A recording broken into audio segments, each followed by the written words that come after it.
قەیرانی دارایی ماوەی چەند ساڵێکە بەرۆکی حکوومەت هێرێم و دانیشتوانی هێرێمی کوردستانی گرتووە. سەرەڵدانی ئەو قەیرانە داراییەش بۆ دابەزینی نرخی نەوت و نەناردنی بەشە بودجەی هەرێم لەلایەن بەغدا و شەڕی داعش دەگەڕێتەوە.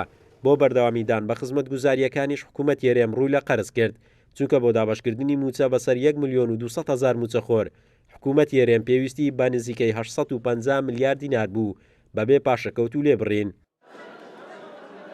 لە ماوەی ڕابردوو حکوومەت هێرێم ڕایگەیان 28 ملیار دۆلار قەرزارە. قەرزەکانی حکوومەتیش بریتین لە وەرگرتنی پارەی پێشەچی فرۆشتنی نەوت و کۆمپانیا ناوخۆییەکان و بەڵێندەران و بانکە ناوخۆییەکان و پابەندبوونە داراییەکان لەگەڵ پارەی پاشەکەوتکراوی موچەی فەرمانبەران کە تەنها پارەی پاشەکەوتکراوی موچەی فەرمانبەران نزیکەی 10 ملیار دۆلار دەبێت. لە شوباتی ساڵی 2016 حکوومەت هێرێم بڕیاری پاشەکەوتی موچەی فەرمانبەرانیدا بەهۆی دابەزینی نرخی نەوت و شەڕی داعش و کەمی داهات و بڕینی بەشە بودجەی هەرێم لەلایەن بەغدا.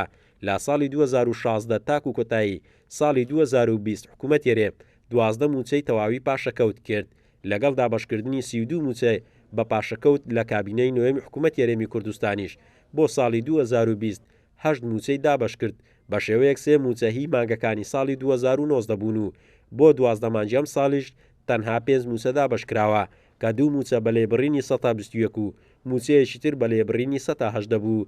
2 موچەکەی تر بەبێ لێبڕین دابەشکرابوون. بەهۆی یەکلایی نەبوونەوەی ڕێکەوتنی نێوان هەولێر و بەغدا حکوومەت هێرێم موچەی فەرمانبەرانی لە مانگی 4 تاکو 8 کە دەکاتە 5 مانگ پاشەکەوت کرد. تا ئێستا حکوومەت چەندین جار بانگشتی پەرلەمانی کوردستان کراوە، جارێکیان سەرۆکایەتی حکوومەت هێرێم و ژمارەیەک وەزیر ئامادەی دانیشتنی پەرلەمانی کوردستان بوون و چەندین جاری تریژ وەزیرانی تایبەتمەند لە دانیشتن و کۆبوونەوەکانی لێژنەکان قەیرانی دارایی و ڕەوشی ژیانی موچەخۆران و هاوڵاتیانیان شی کردوێتەوە.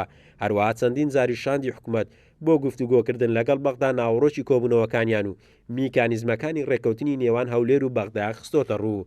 هەر بەهۆی دابەشکردنی موچە و قەیرانی دارایی و پرسی گرێبەستە نەوتیەکان و ژمارەیەک پەرلەمانتار بانگشتی حکوومەتیان کرد بۆ ڕوونکردنەوە، بەڵام حکوومەت لە ڕێگەی نامەیەکەوە وەڵامی پەرلەمانی دایەوە.